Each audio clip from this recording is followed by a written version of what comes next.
रुक जाओ, ये मुझे जिंदा चाहिए।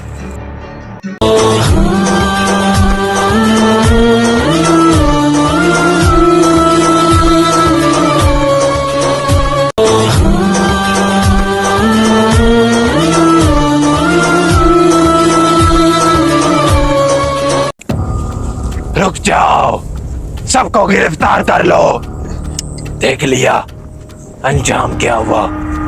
मैंने तुम्हारे बाप को समझाया था गुंदोक्तू, मगर उसकी अकड़ कम नहीं होती। शहजादे को मांगा था उससे मैंने, उसने क्या जवाब दिया था याद है ना?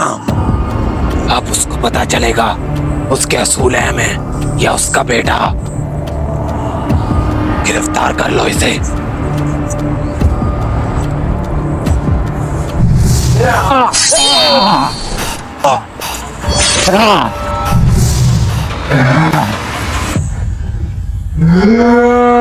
पकड़ो इसे, भागने ना पाए।